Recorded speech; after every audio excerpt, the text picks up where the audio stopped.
there will be, significant losses. And so that's why there's sort of the military planner in me thinks, well, you can't conceive of using this lever. It feels like a bluff.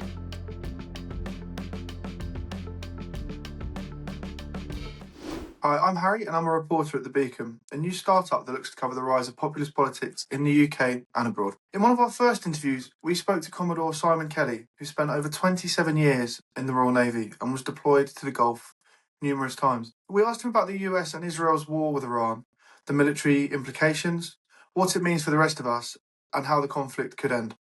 To sort of set it up a bit, obviously Trump, sort of alongside Israel as the main allies, sort of this conflict with Iran's kicked off, and now following, a period of time where arguably it hasn't gone maybe as expected or hasn't maybe gone as smoothly as he anticipated. There's been a bit of a war of words with European leaders.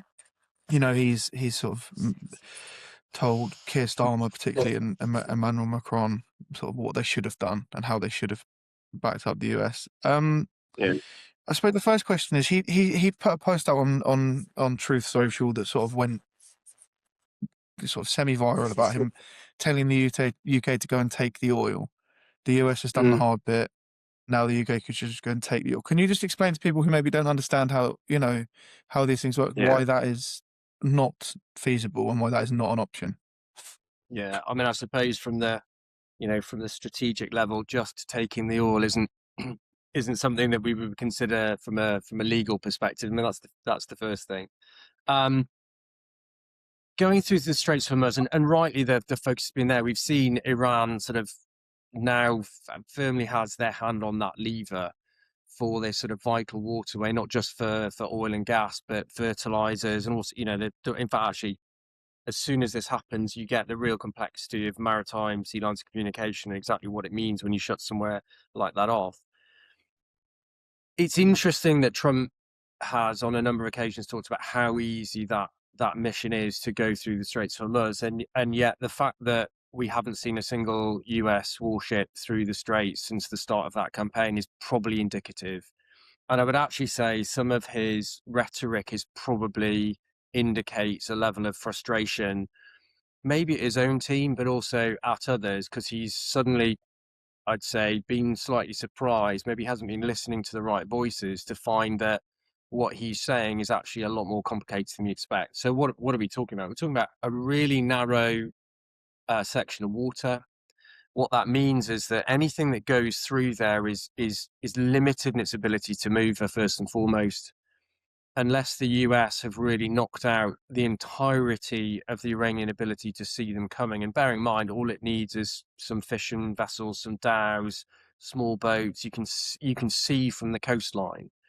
So the first thing is anything that's coming through, you're going to see it coming. And then it's so close that what you've got time to do is enact the plans that the Iranians have for generations of planners been thinking about. The sort of their worst case scenario is a full-scale attack by United States, Israel, by whoever.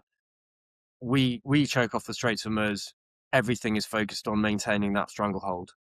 So what they can do is, rather than thinking about this as a conventional maritime problem, because quite rightly Trump has and Hegseth have talked about just how successful the American campaign has been against the conventional Iranian Navy. We're not talking about conventional forces here. We're talking about asymmetric forces. What do we mean by that? A mismatch of forces where something really small can have a massive impact on something that appears to be technologically advanced and has an overwhelming power. So you see them coming, you take the cover off your boat, you push it off that dock, and you can launch, and in very short space of time, you can get your small boat in close proximity to anything that's coming through. You're able to maneuver freely. You present an incredibly difficult target because you're moving fast, you can move erratically. So that's one threat. Boats going out there, some of them will be, explosive boats, and they'll drive them into the side of ships, sort of jumping off the back, leaving them on autopilot, so to speak, and drive them into side ships. Some of them will have short-range missiles that will fire things off. Some of them will have small floating mines that potentially they'll drive in front of the ship and drop them off the side and scoot out of the way. So that's one layer. Layer number two is, as these ships come through, they come under the range of the short-range missiles that the Iranians have, that have, a level of precision that perhaps you don't see with the longer-range stuff. They can rain these down if they give them freedom to act. They're probably pretty, quick to uncover. They don't have to necessarily be on the coastline. They can be hidden well back from the coastline, and then know exactly the sort of boxes that potentially they'll drop these things into. You can layer that with drones as well. And then, just to make matters even worse, if you've got the opportunity before they even come through, if you think they're coming through, you can seed minefields where you expect them to be.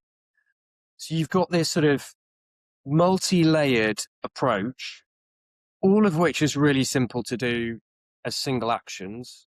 It's quite hard to do in a unified action, but because it's such short timescales, the Americans don't necessarily have the opportunity to strike it before it comes at them.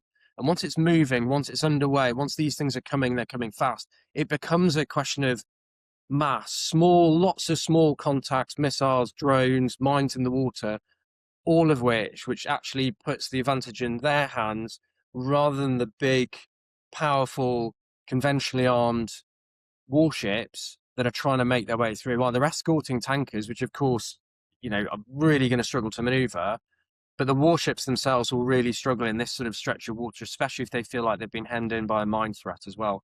So this concept that you can just go through there, it's a simple task, you just need to turn up and do it. The US Navy aren't interested in they've done everything for you.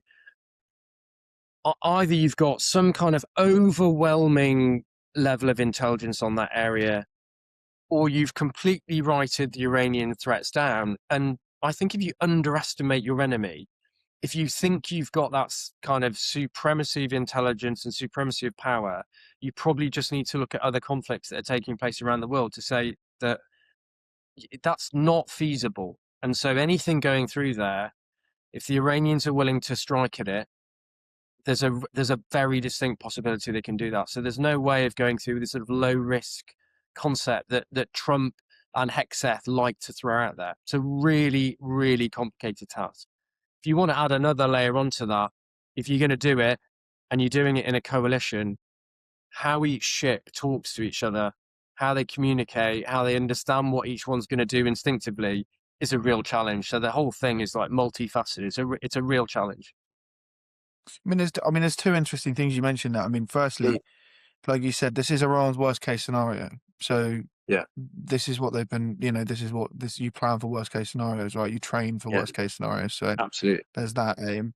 And B, like you say, I think the idea that, like you said, they Trump and Hegseth have spoken about this as though they've taken on a navy, which is just inaccurate. Like you say, it's not navy v navy. That's not what that. So they can talk about it in that concept and that in that regard, but that's not the reality of what this entails. Yeah. And in particular, the Iranians have shaped themselves around two different navies. There's the Iranian Navy and the larger ships that we've seen. That very much the Iranians use the sort of more traditional conventional navy. They did anti-piracy with it.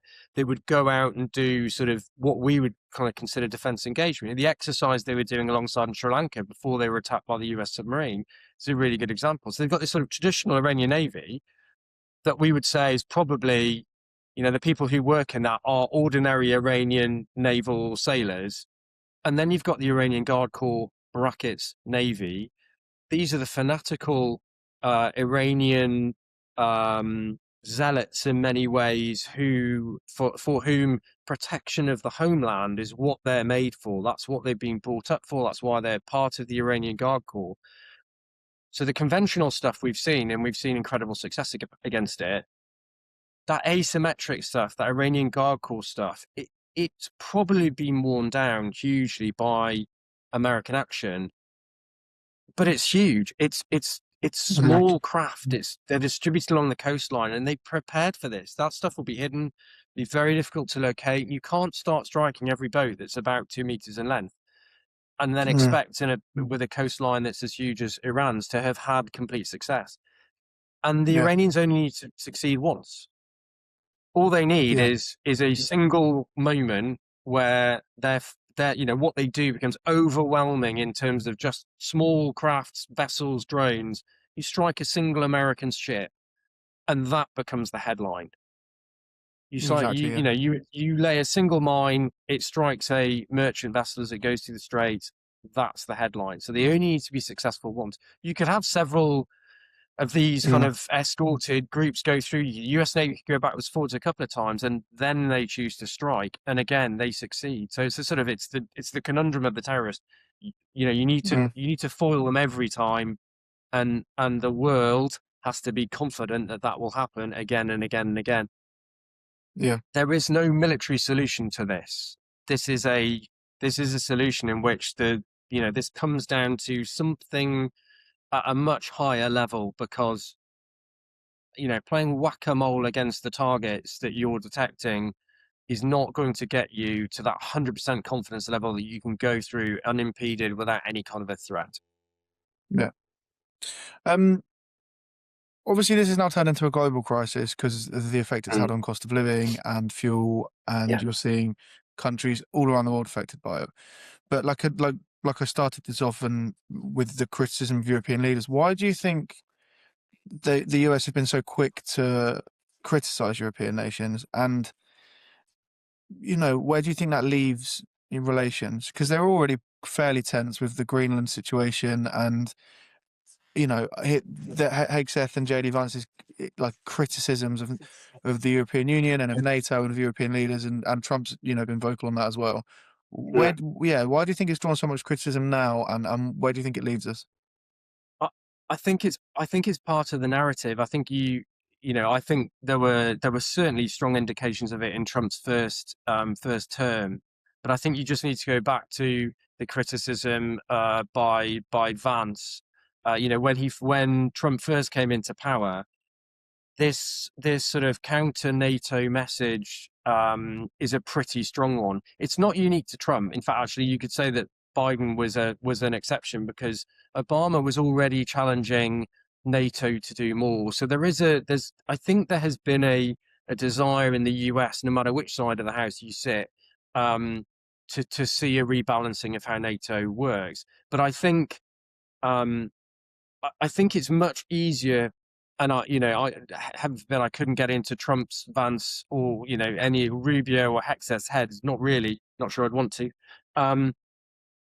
I think it's much easier to blame NATO. They keep on saying NATO. It shows they're either showing a fundamentalist misunderstanding of what that alliance means, or they're using it conveniently. But ultimately, I think there's an internal audience here. I think what they're doing is if you blame someone else for the situation that you find yourself in, you can go down your off ramp, and you can very conveniently shift the focus onto someone else. So you can say, well, we've done what we need to.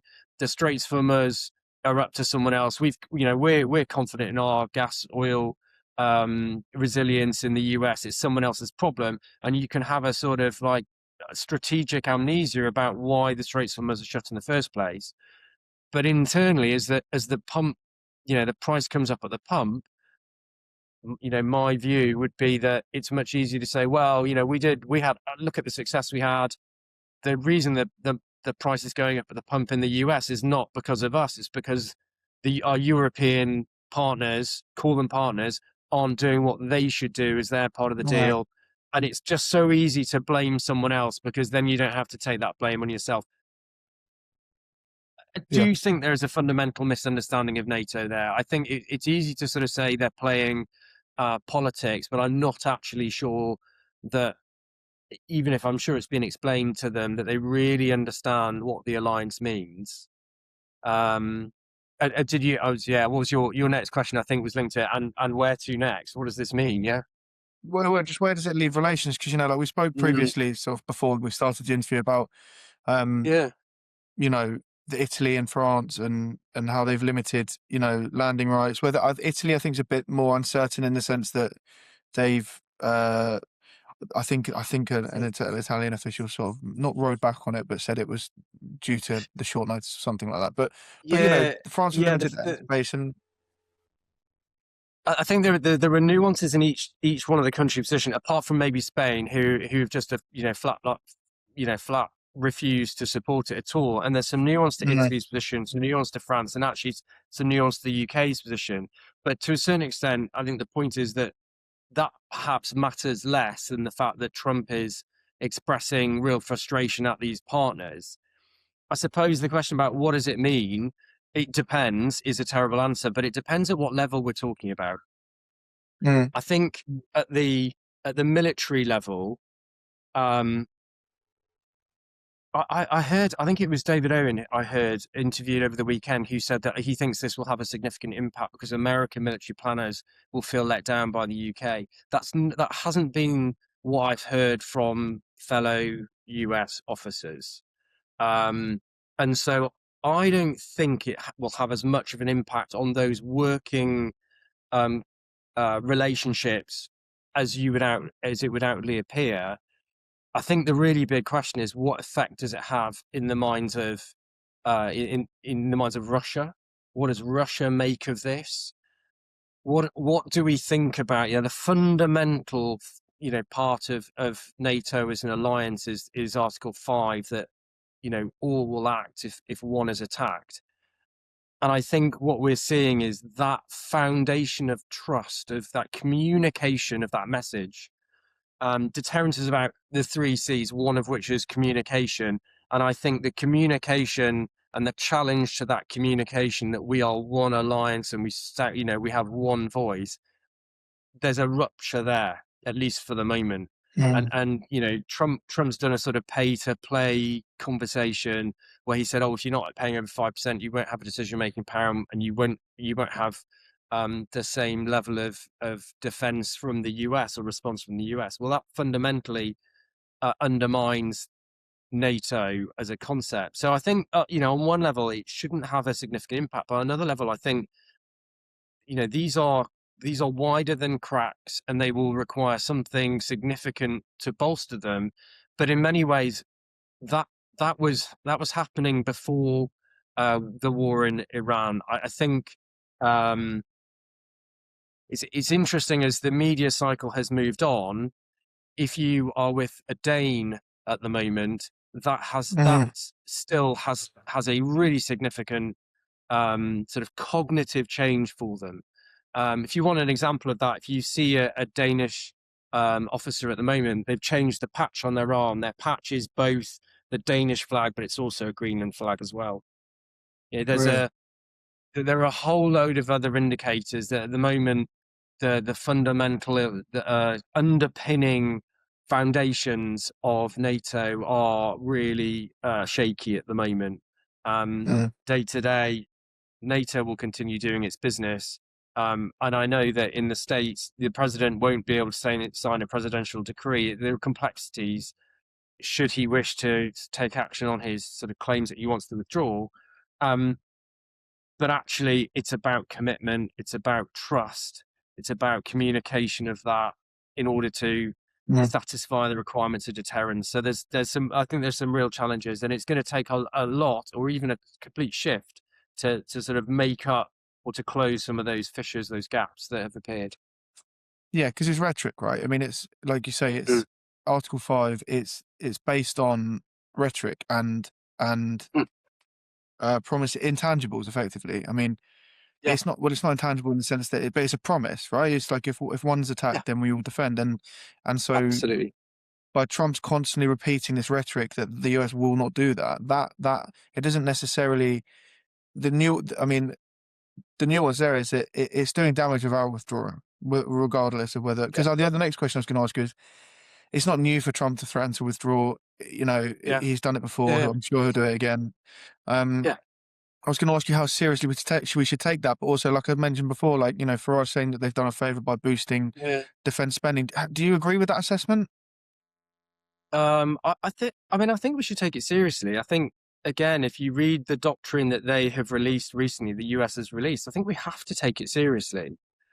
But at the same time, and we talked at the start about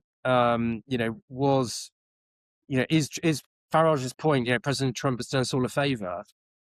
I would say Obama was already calling out the rest of NATO and encouraging spending to be more equitable across the alliance. There's an unfortunate, but there's a reality to the way Trump's first term had an impact on the alliance and spending, which is, it encouraged governments to spend more. Well, will this do something more? I mean, I hope so, because I think there should, even if we end up in a position where we see a coming together of the United States and they come back into the fold and we have a change of posture, it would do no one any harm to have the European and Canadian members of NATO in a much more resilient position where there weren't gaps in capability that we require the Americans to fill. Bolstering European, other than American NATO capabilities in places like, in areas like the space domain would be a really good thing. Getting the spending levels right across NATO would be a really good thing. And I think Starmer's sort of pushing towards sort of closer union with the EU again and sort of drawing together. None of that would be a bad thing from a defense perspective, because you can end up with a more resilient alliance as a whole with America. And so there's an unfortunate, his sort of the language of business that he uses in this sort of rhetoric is putting governments into a position where they're being forced to make decisions one way or another. It's not how we like to see politics. It's not the language. I mean, Macron was talking today about making sure that the language being used by statesmen is appropriate. It is having an effect. That's not the same as a complete rupture. The decisions made in Iran, where you're seeing, Spain literally walk away from the position. The UK, certainly early days, we're talking about the legality of the decision. Starmer's words about you can't change a regime from the air. That's pretty strong from the UK with the UK-US special partnership. Yeah. So there's a sort of the rhetoric is for the right reason, or could have the right result, but there's still a really painful consequence of it as well. And the point we come back to is that if you're undermining deterrence, if you're undermining the confidence of the partners, be they in, whether it's Ukraine, on the flank of NATO, whether it's the Romanians who would say we are the furthest east member of NATO, closest to that sort of Russian assault into Ukraine, or whether it's up into the Baltics, the change in language there, that erosion of deterrence is not good for the alliance. No, and I suppose as well, it's also, without sounding conspiratorial, it's not good for the alliance, but it is also, it empowers, like you mentioned Russia, like like Trump's threatened to stop sending aid to Ukraine if European nations didn't go and didn't head to the Strait of Hormuz, or didn't help in some capacity. So equally, like it's the opposite, isn't it, of the intention? And there's if the US concern is to boost European defence spending so it feels more equitable and distributed across the alliance, there's ways of doing it without effectively empowering the power that the alliance is there to defend against. And on top of that, if you want a country, if you just look at our Chancellor's position, if you want the UK to spend more on defence, the last thing you need is a squeeze on energy prices, food, and the top line. Any margin that the Chancellor had is now not going to go towards defence, because it's having to go towards making sure that you're protecting the security and a sort of fuel feeding, all the rest of it. It's completely counterintuitive to place more pressure on every partner when you're asking for more. There have been reports, I think, in the FT that the UK is now less reluctant to cooperate with US diplomats and intelligence personnel. There's less intelligence sharing. I'm not saying there isn't intelligence sharing, just saying that there's less. In your experience, I suppose there's three questions here. In your experience, what intelligence is shared with US personnel usually? Because presumably there is a limit to, even when relations were good or were better or not as complicated as they are now, there would be some information that is, just for the UK, right? But predominantly, I would presume, obviously you know more than this than me, but like a lot of it is shared. Is it normal to withhold some of it? And why do you think they've started to withhold more information now? Yeah. It's absolutely normal that every nation has their own national intelligence and national intelligence service. So absolutely normal to have firewalls of information up. That sharing of information is actually, it's normally created because there is a common interest in a particular area. I'll give you a sort of slightly odd example. INCSEA, which is a sort of incidents at sea agreement, is a code book, a very simple code book that was founded in the Cold War, and it was in order to be able to pass messages physically, ship to ship at sea between the Soviet Union and the UK and the US at sea. So INCSEA exists so that there are codes between us, so that if you at sea, the last thing you want to do is end up with an unintended incident between two ships. So there's always a necessity underpinning the sharing of sensitive information or kind of agreements between countries. And as you can imagine, because of the very, very close links, the UK-US special relationship, there are certain areas where there are special relationships, and this is one of them. And in particular, the continuous at sea deterrent, we share technology with the Americans in terms of that. Of course, there are relationships that are really important. In terms of protecting that, there will be elements of information which you will not wish to share because it actually has a direct impact on your national security. Or alternatively, it could also be that you might share a bit of information, but you might sort of change the nature in which you share it, or you might change exactly the detail partly because you don't want to uncover how you got that information. So if, just literally plucking something out of the air, if you had some amazing capability to use cyber to get some information, you might make use of the information, but you don't want to share the fact that it came from a particular source. So there's lots of different reasons that you could want to protect information. And to a certain extent, you don't share, the need to know basis. You don't share information with anyone nationally or across a partnership unless you need to do that, because that information moves from person to person if you don't keep it absolutely inside the house. So there's nothing unusual about that kind of behavior. And I think, when I said earlier, I don't see relationships changing between the UK and the US from a military perspective, or NATO and the US. Some of those things hold strong. If you ask me what the origins of the NATO classifications are, I don't know, because they go back to Cold War times, and they're founded on long alliance-based need to share information and that unity of purpose. So that's how there's kind of like different pools of intelligence sharing, sort of, they're historic and they go back years. So it would take a real break in relationships for those to have changed. So I think that probably answers the first question. And so I suppose the question there that we didn't really get to is why do you think they've started to withhold it now? And I'm not asking you to speculate on what information that would be, but more just like.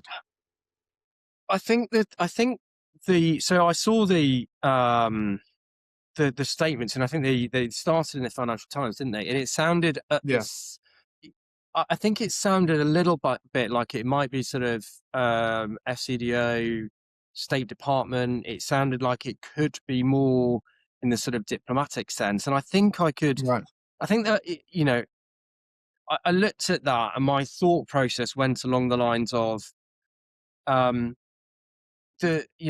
Islands, Diego Garcia has become a very sensitive subject, and it's become a subject where there is clear and open disagreement. Despite the fact that everything had been communicated through the American system, it had become an area where there was a clear sort of, political football being kicked around.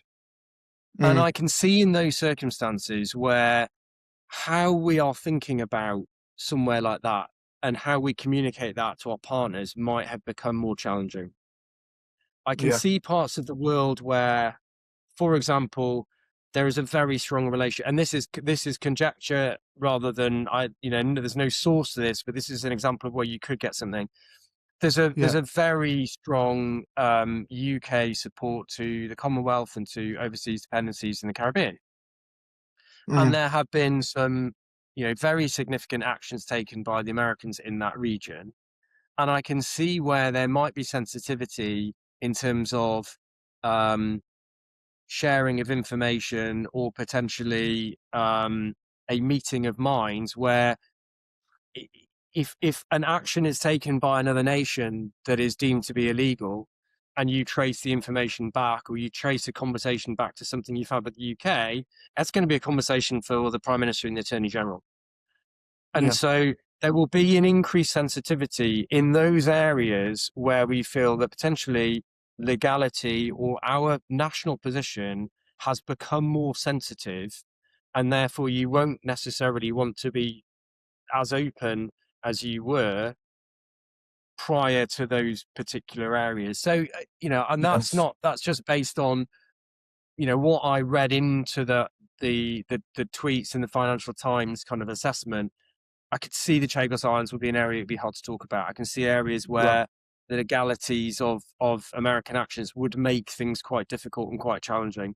And so it's those sort of areas where we might feel more constrained and more hemmed in to sort of share a national view, for example.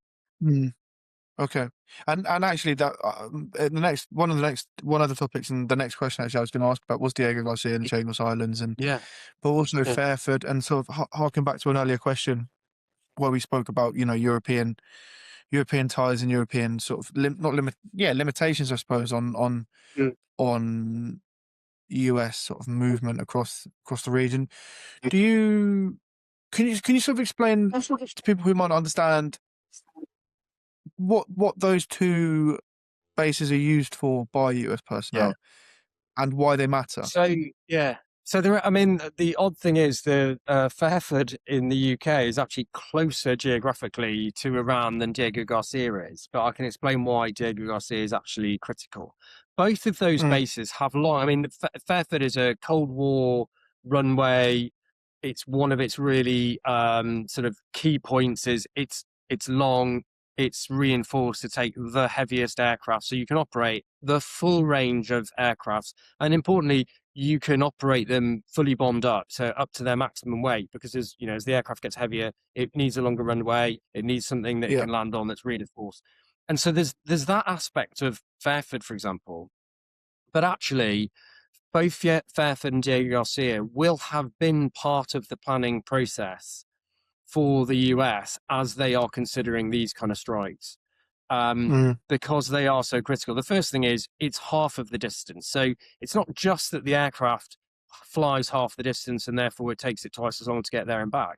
It's that the logistics in order for it to get across there has halved. So the number of times it needs to tank has halved. So what you can do is you can also forward position a tanker to Fairford, to Diego Garcia, so that they can then fuel, because it has all of the facilities set up so they can fuel their aircraft. They can then move them forward. On top of that, it sounds like a small thing, but these things matter. There's accommodation, there's office space, there's ammunition storage, and ammunition storage becomes a critical factor because you can't just stick it in a shed. It has to be certified ammunition storage. So there's ammunition storage. And so every factor that I guess becomes invisible to those of us who are just watching it and are fascinated by something like the size of the bombers, all of that stuff has got a sort of pyramid, I guess, or the iceberg that sits underneath the water of logistics. And those two bases are the foundation of those icebergs. What Diego Garcia does that Fairford doesn't, and this is, I guess, where you could say our European partners play in, Diego Garcia is a straight shot across the Indian Ocean without worrying about airspace pretty much through to Iran. You might have to do a bit of a wiggle, but effectively it's a straight shot. There is no requirement to file any of those flights through national authorities. Nobody is going to question it or look at it because it's entirely through international airspace.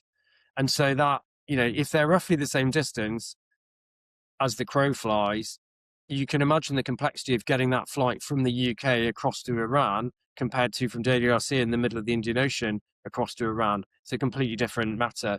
And Diego Yeah. Garcia, it might have the British flag flying over it as the British Indian Overseas Territories, but that is an American base. It is, Yeah. it's in orbit flag. It is entirely American in terms of all its logistic support and everything else. So that is a well-founded, the aircraft carrying the Indian Ocean. It's a well-founded base. It's got everything you'd want. But on top of that, it will have been absolutely integrated into their planning. And so that Right. early kind of frustration by Trump, I'm imagining some poor individual having to brief him that the reason they're not getting the operational tempo that they want to is because we can't fly from those two airfields. I can Yeah. imagine that would be confusing and frustrating, and therefore he's going to lash out at Mm. the UK. And of course, the narrative they're now playing is, okay, maybe we wouldn't necessarily have wanted NATO, maybe we didn't want NATO partners, but we're part of an alliance, and what we want to do is just fly our aircraft through. I mean, what could be wrong with that? You're meant to be our partners. The narrative on those has slightly shifted to a sort of NATO narrative. And so they've found an angle where they can say, okay, so we understand that this wasn't NATO action and you weren't acting as collective self-defense of a single nation. Hey, but we've been part of this thing and we've been feeding into this alliance for a long time. You're meant to be our allies and partners, and yet you won't even allow us to use your facilities, our airfields, that we're doing in defense of our own nation. It's an interesting nuance that's come out over the last couple of days, but I would say the focus on it is actually a demonstration of how significant it is. Right. Okay. And I suppose this is sort of the last question I've got, but we spoke again about exactly what has been deployed to the region by the US. So, Tripoli, Boxer, the counter strike groups that are replaced and are replacing. Can you give us a rundown of what is there, how it's being used, and I suppose the additional nuance to this is there has been rumor of a ground invasion. Whether that happens, whether it doesn't, how it could be launched, and how you think this ends, basically. Yeah. How I think it ends. What a great question. Okay, first one, USS Tripoli, the amphibious readiness group. So a number of ships surrounded by USS Tripoli, which is a lightning carrier, as it's called. So it's got F-35 Bravo, like we do in the UK, which is a sort of short takeoff vertical landing aircraft that the US Marine Corps operate. That was pulled from the Indo-Pacific area, along with, and it has embarked as part of that, the 31st MEU. So if you imagine you've got the ARG, the Amphibious Readiness Group, and the Marine Expeditionary Units, that's two teams. One is the ships that get you to the amphibious area, and the next one's the US Marine Corps, who then head off and do the landing. So that's the first one. The second piece is they've now activated, and it's on its way, it's sort of like their opposite number from the States, and that's the 11th MEU and the Boxer Amphibious Readiness Group. So you've just doubled up what you've got in theatre.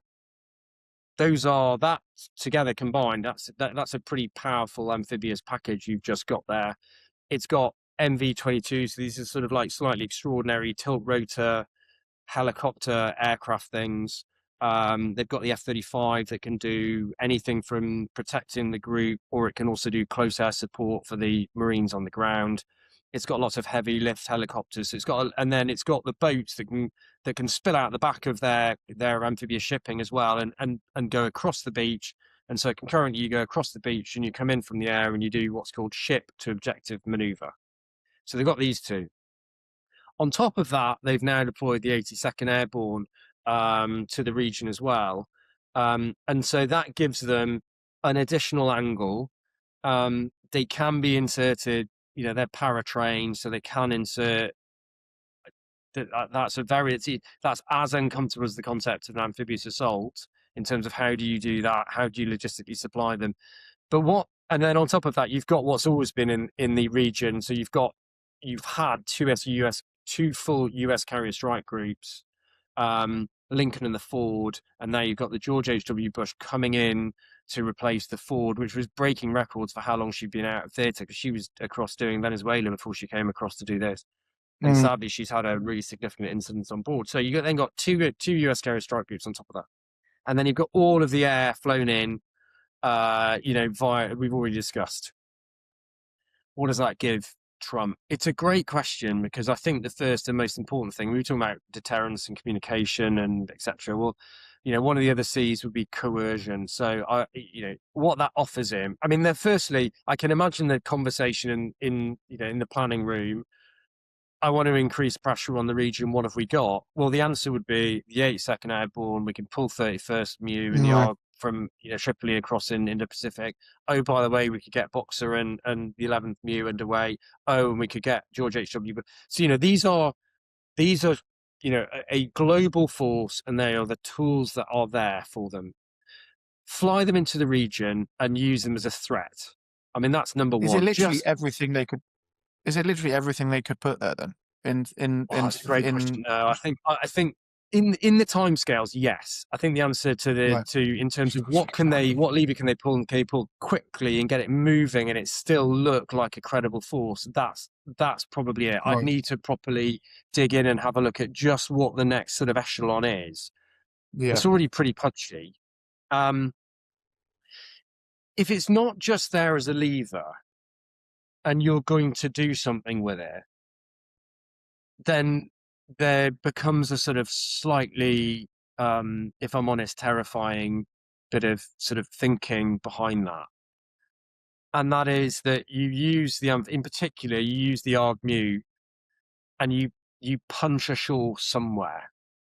The choices are something around the Straits of Hormuz, in the hope that if you control some of that coastline or some of the islands around it, because as you go through, it's an inverted V. There are some islands as you enter the strait, but also a couple as you leave the strait, as you're going into the Gulf.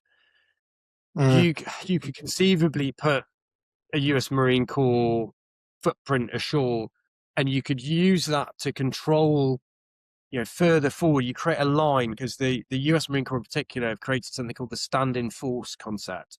And that is you can stick them into a lodgement, like an island or somewhere, and they can dig themselves in, and then potentially they could use their pretty high-tech kit to act as an extra guard for incoming missiles and incoming drones. Right. So it gives you a sort of forward line. I guess a bit like in the 1982, we put Type 42 destroyers far up front as pickets.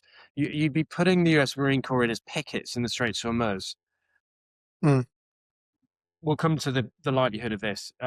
You've then got Cargill, and Cargill Island's about every outlet says a slightly different distance. So I went and measured it on Google Maps the other day. If you take the slight dog leg, it's about 550 kilometers inside the Gulf, and it's this fuel hub. And I suppose the thinking there is you land the Marines there, and you have your hand around the throat of oil supplies to back into Iran, and that is used as your bargaining chip. But it's only about 30 kilometers off the coastline. The ARG MEU, so the USS Tripoli and the other ships, we've already talked about the complexities of getting through the Straits of Hormuz. So they've got to get through the Straits of Hormuz and get into the Persian Gulf. Once you're in the Persian Gulf, there is a huge amount of oil infrastructure at sea. It's littered with oil rigs and oil refineries or rigs all around the Gulf. So there's a bit of constraint there in terms of how much you can maneuver. You then want to get in as close as you feasibly can to do an assault onto the island. You then got to logistically supply everyone. It's not a quick task. You would want to do it in the cycle of a night if you can do. You do this sort of like double punch into the island. And whether you're putting Marines ashore in Karg or in any of the islands around the Straits of Hormuz, they're then fixed. And the Iranians know where they are. And then the Iranians can use them effectively, and they can batter them with whatever they've got that the US hasn't been able to destroy between them. But you've also got the problem if you've got all these ships at sea inside the Arabian Gulf. If you mine the straits at that point behind them, they can't get back out again. If you mine the approaches to any of these islands the moment you've got the intelligence to do that, you're not putting a single boat ashore. You're not sailing a ship close to it. I mean, the irony of USS Tripoli being one of these ships, the last USS Tripoli to operate in anger in the Arabian Gulf, was the previous USS Tripoli that in the early days of the war in Iraq struck a mine. And that was her mission damage for the rest of the conflict. So there's an irony to it being USS Tripoli. So there's this, really quite scary situation when there's the potential for some kind of amphibious assault into one of these areas where they will have protected, they will be ready. And the IRGC's mindset is one of sacrifice and resilience. It's cultural, it's religious, it's historic. And so these aren't people who are going to throw down their weapons and run away. Unlikely to. And anyway, they'll be on islands at this point, they won't have anywhere to go. So they're going to fight with everything they've got. And so whichever way you look at it, the casualty numbers are going to go up. And so you then end up with a situation in which, the American president and his administration have ordered them in there. And you could lose USS Tripoli, or you could have significant damage to significant US warships. Heaven forbid you get a strike on one of these warships on its way in, where it's every single one of those Marines is still on board, and you have, and it ends up disabled, and then ends up, with drone fire. And I mean, that sounds extreme. And, as I think about this, I think, well, it might sound extreme until you take 1982 and you look at the number of ships that we lost against the Argentinians. And that was the Argentinians striking from the mainland, which was hundreds of miles away. This is the Iranians operating in their own backyard for something they've planned for generations of planning. It's inevitable that there will be, significant losses. And so that's why there's sort of the military planner in me thinks, well, you can't conceive of using this lever. It feels like a bluff, and it feels like the Iranians will probably see through it and say you wouldn't want to do that. And the problem is, if you then do it, they'll be ready for it, even if you do. So it's how does this end? I think if you and I could look at it and say, as we are today, it looks like America's looking for off ramps. They're classifying destroying the senior leadership as regime change. Okay, if that's how they're going to determine that's regime change for them. So you can see them sort of ticking off the off ramps. Yeah. And then you come back to what we talked about earlier, which is you walk away from it saying, well, the Straits, we said that the European, NATO, South Korea, Japan, we said they should do all this. Why isn't China doing it? And you end up in this position where the world is staring at the Straits of Hormuz. The Americans have walked away from going in there themselves. The rhetoric is then turned on to everyone else to do something about it while he walks away. It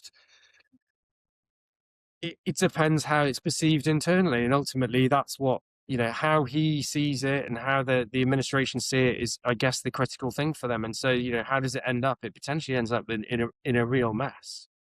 And I think, there are a number of alternatives to the Straits of Hormuz, and one of them is simply it becomes the toll booth for the Iranians, and they get to hold that lever for as long as they want to, and vessels start paying to go in and out, and they build some kind of financial model out of that. I guess there's something there in that we haven't quite come to peace. We haven't got an agreement. There's no ceasefire.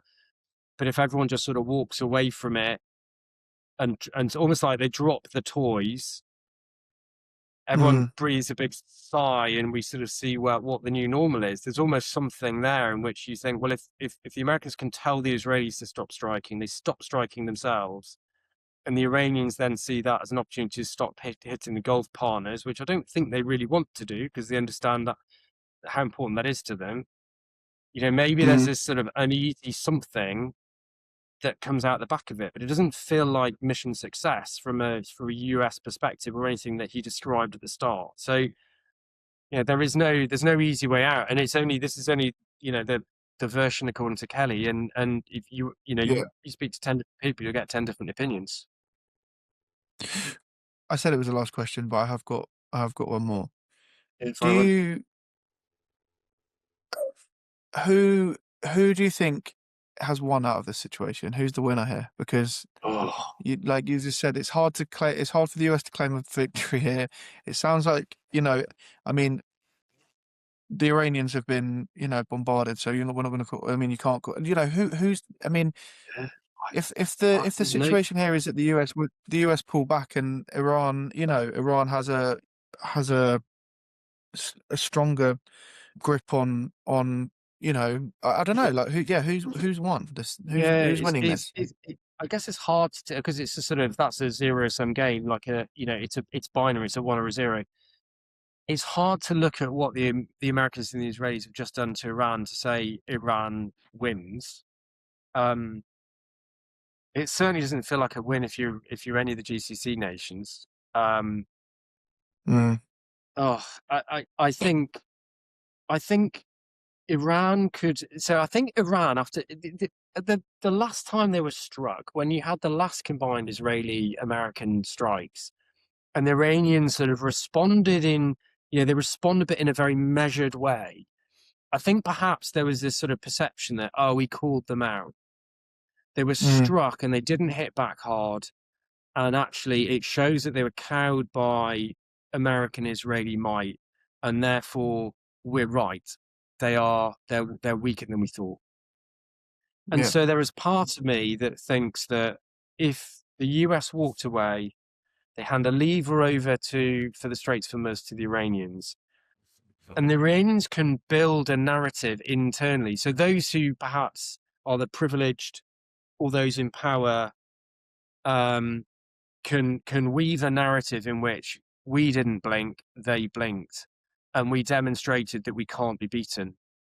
And you end up with this sort of you end up with another generation of this saying, you can see this being just another cycle.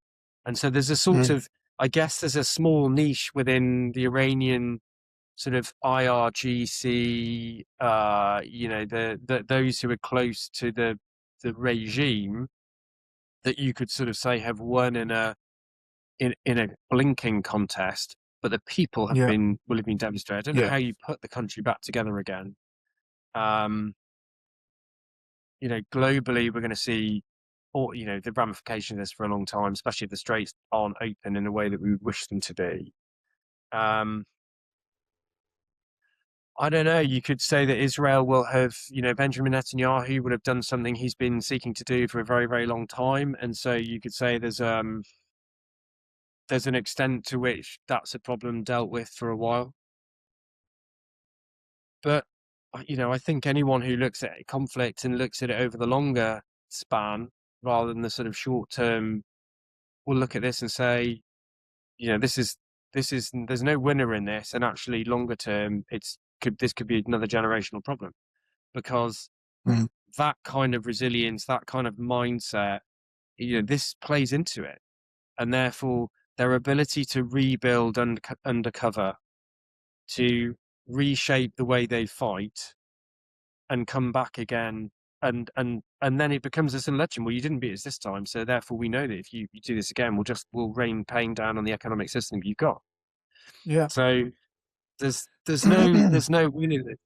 There's no win at all for anyone. I think it potentially ends up as being a generational challenge. Well, I think that's a good place to leave it. Thank you for taking time to talk to us. I really appreciate it. Yeah, you're very welcome, Harry. Thank you very much. If you enjoyed this interview, head to our website, readthebeacon.org. That's readthebeacon.org, and like and follow us on YouTube and Substack.